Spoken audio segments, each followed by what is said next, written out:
Today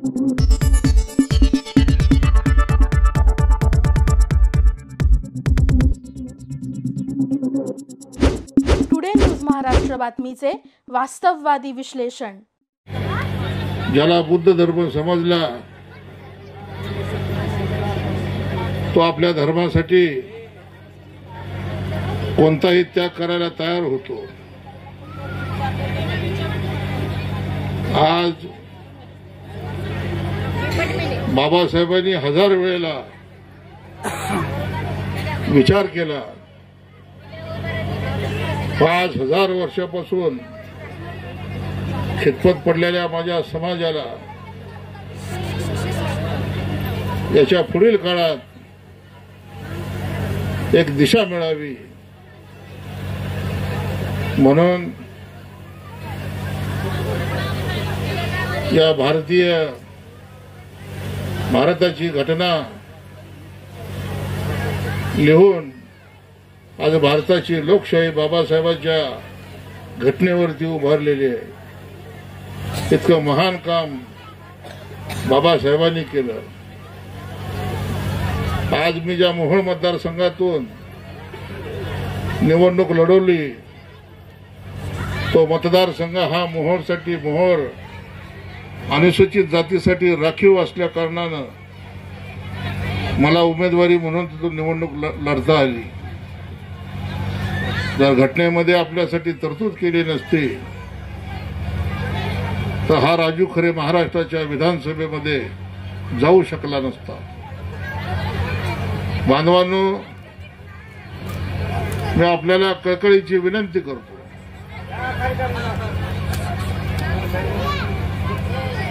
14 April आणि 6 डिसेंबर या व्यतिरिक्त फार कमी प्रमाणामध्ये आपल्या समाजाची एक आहे आणि मग समाज एकसंघ जर ठेवायचा असेल तर आपल्याला धर्माचं काम वाढवावं लागेल आणि जर धर्म वाढला तर समाज एकसंघ राहील। आणि म्हणून आता पंतजी म्हणाले की नागपूरला महाराष्ट्राच्या विधानसभेत जात असताना ज्या वेळेला मी विधानसभेत बसलो होतो त्यावेळेला 4था दिवस होता, नागपूरचं हिवाळी अधिवेशन चालू होतं आणि कोण एक व्यक्ती बाबासाहेबांबद्दल अनुद्गार काढले, परंतु त्यांना हे माहित नव्हतं की त्या व्यक्तीला बाबासाहेबांच्या या घटनेमुळं गुजरातमध्ये अटक व्हावी लागली होती। बाबासाहेबांच्या याच घटनेमुळं त्यांना जेलची हवा खावी लागली होती। बाबासाहेबांच्या याच घटनेमुळं त्यांना गुजरातच्या बाहेर तडीपार व्हावं लागलं होतं आणि बाबासाहेबांच्या ह्याच घटनेमुळं त्या सदग्रस्ताला जामीन मिळाला आणि बाबासाहेबांच्या ह्याच घटनेमुळं ते या देशाचे गृहमंत्री झाले। परंतु माणूस भूतकाळ विसरतो, राजसत्ता आपल्या हातात आली म्हणजे जणू काय आपण भारतशाहचे हुकुमशाह झालो अशा विवेचनामध्ये जे उद्गार काढले त्या उद्गाराचा जाहीर निषेध म्हणून विधानसभेमध्ये जात असताना बाबासाहेबांचा फोटो हातामध्ये घेतला, डोक्याला निळी टोपी घातली आणि मी महाराष्ट्राच्या विधानसभेमध्ये चालत गेलो। विधानसभेमध्ये गेल्यानंतर ना मी माझ्या आसनावरती बसलो त्यावेळेला अध्यक्ष महाराजांनी सांगितलं की बाबासाहेबांचे फोटो आणलेले आहेत ते सर्व फोटो सभागृहाच्या बाहेर ठेवा, आपण सभागृहाचं पावित्र्य सांभाळलं पाहिजे। अरे या देशाच्या गृहमंत्र्याला पावित्र्य सांभाळता येत नाही, तुम्ही आम्हाला काय सांगता पावित्र्य सांभाळायचं। दिवसभर कामामध्ये सहभागी झालो, डोक्यावरची टोपी आणि हातामधला बाबासाहेबांचा फोटो टेबलवरती असाच उभा केला की अध्यक्षाला दिवसभर कामकाज करताना माझ्या समोर बसलेल्या महाराष्ट्राची दोन्ही उपमुख्यमंत्री, मुख्यमंत्री, अख्खं मंत्रिमंडळ हे पाहत होतं आणि मग मी बनतेजी बाबासाहेबाचा फोटो आणल्यानंतर काँग्रेसवाले आले, काँग्रेसवाल्यांनी बाबासाहेबाचा फोटो आणला आणि मग त्यानंतर भारतीय जनता पक्ष, शिवसेना, महायुतीनं गोंधळ घातला. त्यानंतर 10 मिनिटासाठी सभागृह तहकूब झालं. पुन्हा 10 मिनिटानंतर सभागृह चालू झालं. तर काय आश्चर्याचा चक्का, सारी भारतीय जनता पार्टी, शिवसेना आणि महायुतीच्या सर्व आमदारांनी बाबासाहेबाचा फोटो आणला आणि त्या चेअरवरती बसले. बघाल तिकडे बाबासाहेब दिसत होते. माझ्या मनामध्ये प्रश्न पडला, आला बाबासाहेब जर वर्ण बघत असले असते तर बाबासाहेबांना काय वाटलं असतं. त्या दिवशी सभागृहाच्या प्रत्येक टेबलवरती बाबासाहेबांचा फोटो होता. इतकी धास्ती बाबासाहेबांची या सर्वच पक्षांनी घेतली होती. परंतु त्याचं मोल तुम्हाला आणि आम्हाला समजलं पाहिजे. बांधवांनो, मी ज्यावेळेला 2 महिन्यापूर्वी इथं आलो होतो, हा आपला सोनटक्के परिवार, किती यांचं मन मोठं आहे बघा. आज गुंठ्यान 2 गुंठ्यासाठी आम्ही भांडणं करतो. 4-4, 10-10 गुंठ्यामध्ये आज या तालुक्यामध्ये, या जिल्ह्यामध्ये मर्डर होत आहे, 10 मर्डर होत आहे. भाव भावात राहिला नाही, घर घरात राहिलं नाही. अशाही परिस्थितीमध्ये या परिवारानं 2 एकरची जागा या धम्मासाठी दिली. मी सर्वप्रथम सर्व भंतेजींच्या वतीनं उपस्थित सांगतो की खऱ्या अर्थानं ह्या परिवाराचं आपण मनापासून अभिनंदन केलं पाहिजे. आणि मी 2 महिन्यापूर्वी आल्यानंतर मला भंतेजी म्हणाले की आपल्याला अशोक स्तंभ बांधायचा आहे. मी भंतेजीला म्हणलं की भंतेजी आपल्याला काय लागते. ते म्हणाले 5 लाख रुपयात होईल. मी त्याच दिवशी रात्री त्यांना माझ्या फार्म हाऊसवर बोलवलं, ताबडतोब 5 लाख रुपये दिले आणि स्तंभाचं काम चालू करा. त्याच्यानंतर त्यांनी मला सांगितलं की आता आपल्याला धम्म परिषद घ्यायची आहे. त्यावेळेला निवडणुकीचं माहोल होतं. भंतेजी म्हणाले की आपण आमदार म्हणून नक्कीच येणार. मी भंतेजींना एवढंच म्हणालो की भंतेजी, निवडणुका येतील, निवडणुका जातील, परंतु समाजाचं एवढं मोठं धम्माचं काम आपण करताय. सोलापूर जिल्ह्याला गरज आहे. कारण आमच्या या जिल्ह्यामध्ये 2 मतदारसंघ विधानसभेला राखीव होते. एक माळशिरस राखीव होता आणि एक मोहोळ राखीव होता. 4 निवडणुका पार झाल्या, परंतु बाबासाहेबांचे लेकरू महाराष्ट्राच्या विधानसभेत गेलंच नाही. त्याला कारण एकच की आमच्यात एकी नाही. गटातटाने आम्ही वाटून गेलो आणि इथल्या प्रस्थापित नेत्यांनी आम्हाला कधी एकत्र येऊ दिलं नाही. परंतु मी एकच वाक्य मला माहिती होतं की त्या भिंतीवर लिहून ठेवलं होतं की उद्याची शासनकर्ते जमात व्हा. आणि मी गेली 34 वर्ष शिवसेनेत काम करत असल्यामुळं मी ठरवलं होतं की कोणत्याही परिस्थितीमध्ये 2024ला मोहोळमधून लढायचं आणि मोहोळमधून जिंकायचं. माझे बाजूला बसलेले सर्व सहकारी मित्र, दीपकजी गायकवाड असतील, चरणराज असतील, बारसकर असतील, गायकवाड असतील, अशोक भोसले सहित सर्व समाज असेल, 12 बलुतेदारांनी मला सहकार्य केलं आणि जवळजवळ 1.25 लाख मतं मला पडली आणि 30,202 मतांनी या तालुक्यातली काळी कुट्ट कारागिरी आम्ही संपवली. दादागिरी, दडपशाही, तानाशाही आणि झुंडशाही संपवून हा भीमाचा बच्चा महाराष्ट्राच्या विधानसभेत आमदार म्हणून गेला. आणि म्हणून तुम्हाला कळकळीची विनंती करतो की येणारा काळ हा आपल्यासाठी फार वाईट काळ आहे. आणि म्हणून समाजाची एकसंघ ताकद, हेवे दावे बाजूला ठेवा. या धम्म परिषदेच्या वतीनं मी आपल्याला समाजाला विनंती करतो की सर्व व्यक्तिगत हेवे दावे बाजूला ठेवा आणि सगळ्यांनी निळ्या झेंड्याखाली एकत्र व्हा.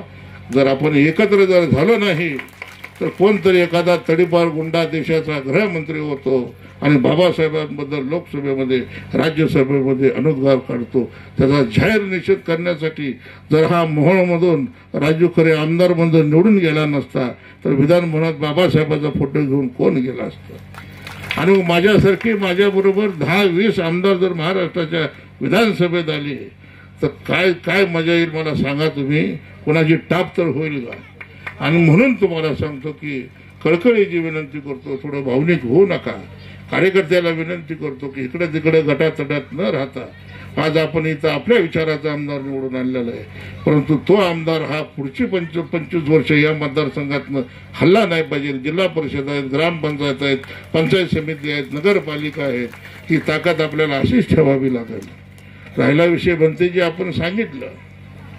भंतेजी ऐकताय आपण. आपण सांगितल्याप्रमाणे आता आपण अशोक स्तंभाचं उद्घाटन केलेलं आहे.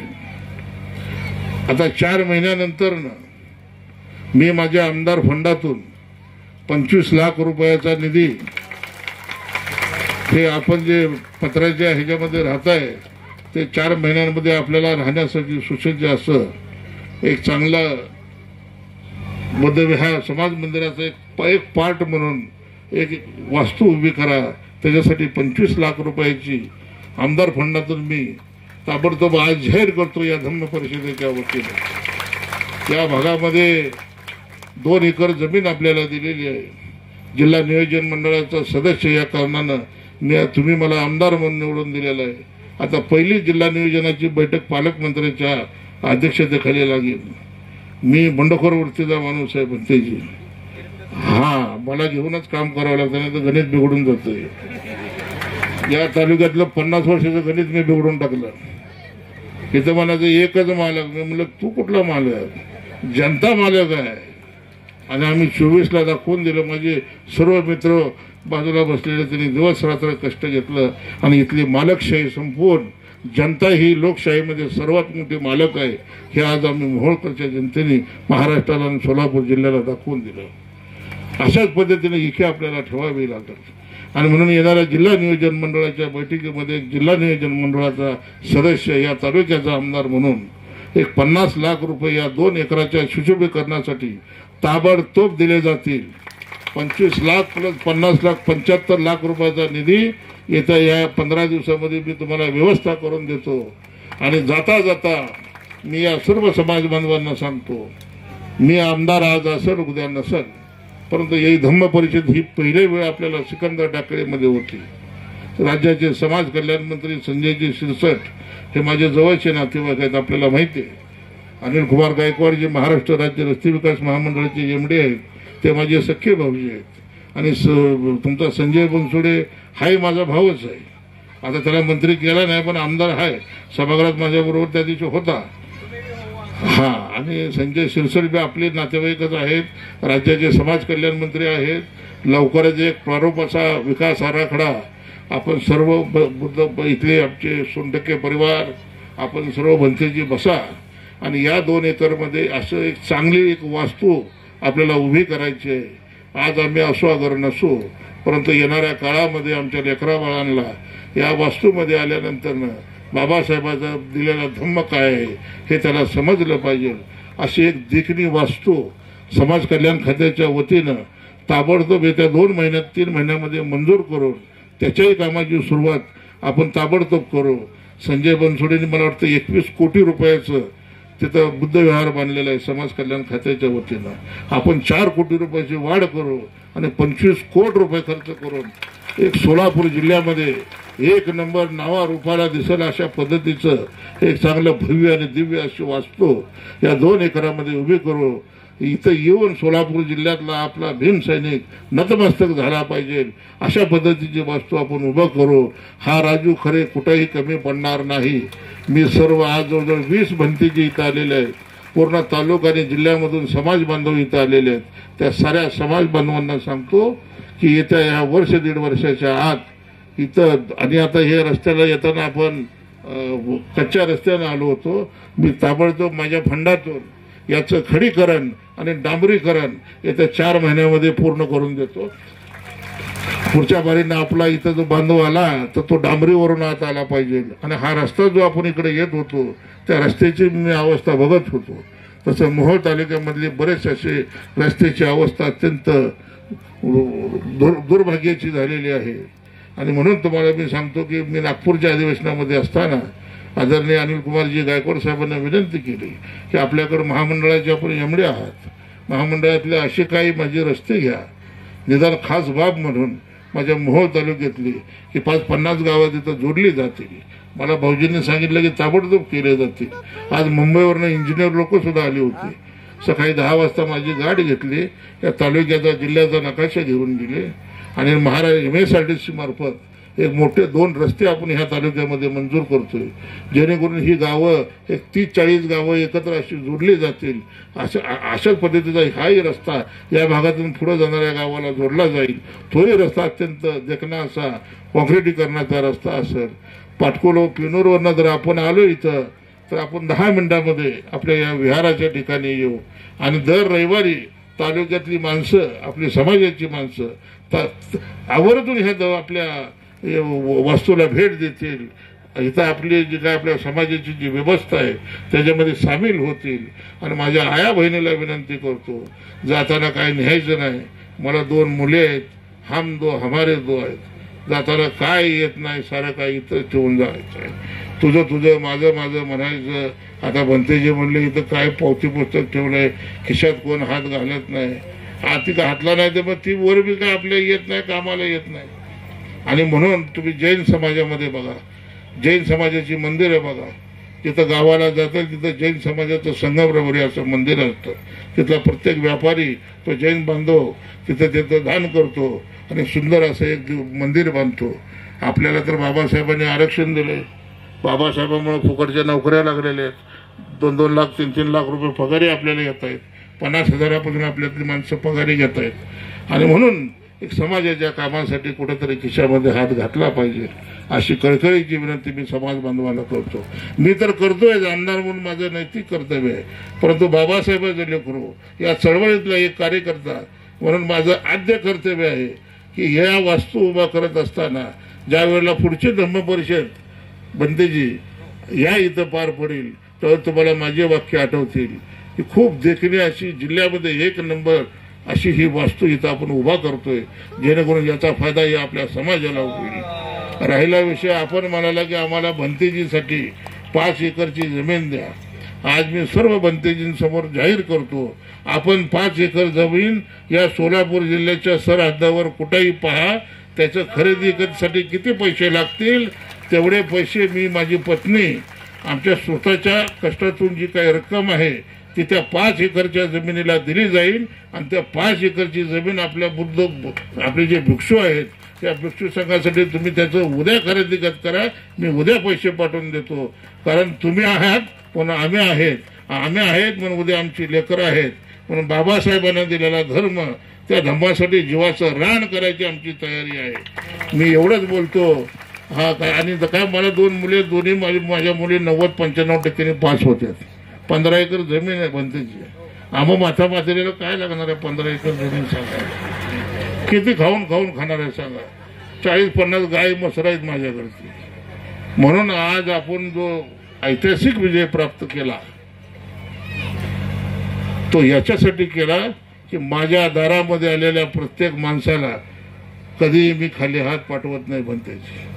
तो आरोग्यासाठी येऊ द्या, शिक्षणासाठी येऊ द्या, रस्त्या मागायला येऊ द्या, पाणी मागायला. जो माणूस माझ्या घरी आला, मी असेल माझी पत्नी असेल, जाताना त्याच्या चेहऱ्यावरती हास्य असतं. त्याचा चेहरा हसला तर मला सगळ्यात मोठं समाधान मिळतं. आता या तालुक्याचा नेता असा आहे की उताराला बुलेट बंद करतो. पाटील 4 किलोमीटर बुलेट पळवतोय. आपल्या करुणकुळ कधी मोदत नाही, फुकट कधी चाय पाजत नाही. त्यामुळे या मोहच्या जनतेने त्याला इथं 40-50 वर्षानंतर गाडून टाकलं आणि पुन्हा 25 वर्ष त्याला मुंडकं बोलून निघू द्यायचं नाही, लक्षात ठेवा. आणि म्हणून तुमच्या या सगळ्यांची गरज आहे. आणि हे पवित्र काम हे या पाटकुरमध्ये सिकंदर टाकळीमध्ये होणारं जे आपले भव्य दिव्य अशी इमारत आहे, या इमारतीमधून आपला समाज या धम्माच्या नावाखाली एकत्र यावा. जर धम्माच्या नावाखाली आपण जर एकत्र आलो तर आपला समाज बाबासाहेबांनी सांगितल्याप्रमाणे शिका, संघटित व्हा आणि संघर्ष करा. आता आपल्याला संघर्ष करावा लागणार नाही. आपण शिकलेलो आहोत, फक्त आपण संघटित व्हा. आणि संघटित होण्यासाठी एक व्यासपीठ पाहिजे आणि ते व्यासपीठ आपल्याला धम्माच्या रूपानं बाबासाहेबांनी दिलेलं आहे. त्यामुळे सर्व मतभेद बाजूला ठेवून या पवित्र अशा इथं आलेल्या या आपल्या 2 एकर जमिनीवरती सुंदर असं भव्य दिव्य धम्माचं व्यासपीठ आपण उभा करूया. आणि आपला समाज, आपला बाबासाहेबांनी दिलेला धर्म आपल्याला यापुढे वाढवावा लागेल. आज आपण आहोत, उद्या आपली लेकरं अभिमानाने फिरली पाहिजे एवढं मी बोलतो. आणि भंतेजी आपण एक चांगला प्रारूप आराखडा तयार करा. मी समाज कल्याण मंत्री, आम्ही दोघं बसून समाज कल्याण खात्यातून सर्वात जास्त निधी देऊन लवकरच या कामाची आपण सुरुवात करतोय. आमदार फंडातला जो 25 लाखाचा जी चेक आहे त्याचं तुम्ही माझ्याकडे कधी बी या, मी ताबडतोब कलेक्टरला पत्र देतो आणि इथं आपण तुम्हाला राहण्यासाठी एक चांगली अशी 25 लाखाची वास्तू उभी करा. आणि या भागाच्या सुशोभीकरणासाठी जिल्हा नियोजन मंडळातून मी 50 लाख रुपये देऊन ताबडतोब आपल्या कार्यकर्त्याची, आपल्या आया बहिणींची मनं ह्या भागामध्ये रमली पाहिजे, पण त्याचंही सुशोभीकरणाचं काम आपण लवकर चालू करूया. आणि यापुढची दुसरी जी धम्म परिषद ही हितच होईल आणि याहीपेक्षा ती दिव्य आणि भव्य होईल एवढं अभिवाचन मात्र मी नक्की इथं देतो. आणि ह्या वास्तूचं काम करत असताना मी एक आपला सैनिक म्हणून, बाबासाहेबांचा सैनिक म्हणून कुठंही कमी पडणार नाही. तुम्ही जे जे समाज बांधव सांगताल, हा राजू खरे अर्ध्या रात्री फोन करा, या धम्माच्या कामाला हजर असेल. मला यायला फक्त अर्धा तास लागतो पंढरपूरला, त्यामुळे काळजी करू नका. आपण सर्व मोठ्या प्रमाणामध्ये समाज उपस्थित झाला, त्याबद्दल मी समाज बांधवांचं मनापासून आभार मानतो. आणि विशेष करून आमचं पोलीस डिपार्टमेंट सकाळपासून आपल्या बंदोबस्तासाठी हजर आहे, त्या पोलीस बांधवांचंही मी मनापासून आभार व्यक्त करतो. असंच सहकार्य या पुढच्या काळामध्ये आमच्याबरोबर ठेवा. एक आम्ही निजामी पाटीलकी संपवलेली आहे. एक 23 नोव्हेंबरला एक मोहोळला स्वातंत्र्याची पहाट आपण पाहतोय. आणि या स्वातंत्र्याची पहाट पाहत असताना बाबासाहेबांचं संविधान जसं आमच्या हातात आहे तसं ते संविधान पोलीस डिपार्टमेंटच्या हातात सुद्धा आहे. आज नवा अधिकारी हजर झाला, त्यांचा मला फोन आला, त्यांनाही मी तेच सांगितलं की संविधानाप्रमाणे काम झालं पाहिजे. संविधानाप्रमाणे काम झालं तर आम्ही तुमच्याबरोबर आहोत, संविधानाप्रमाणे काम नाही झालं तर आम्ही विधानसभेत तुमच्या विरोधात आहोत, रस्त्यावरती सुद्धा तुमच्या विरोधात आहोत. कारण बाबासाहेबाचा कायदा टिकणं ही काळाची गरज आहे. तर बाबासाहेबाचा कायदा टिकला तर रात्री 12 वाजता आमच्या आया बहिणी रस्त्यावरनं फिरतील. जर बाबासाहेबाचा कायदा टिकला नाही तर मग अहंकार माजेल, आणि तो अहंकार माजू जर द्यायचा नसेल तर आपल्याला संविधानाप्रमाणे काम करावं लागेल. आणि ही सर्वांची जबाबदारी समाज बांधव म्हणून तुमची सगळ्यात मोठी आहे की आपल्या बापानं बनवून दिलेलं संविधान बदलता कामा नये. त्याच्यासाठी आपल्या भले जीवाची बेहतर झाली तरी बी चालेल. आपण उपस्थित राहिलात या मोठ्या एक सोहळ्यासाठी. अत्यंत देखणा असं सोहळा बनते जे आपण केलात. आपण मराठवाड्याच्या भूमीतून आलो, मराठवाड्यामध्ये धम्माचं काम प्रचंड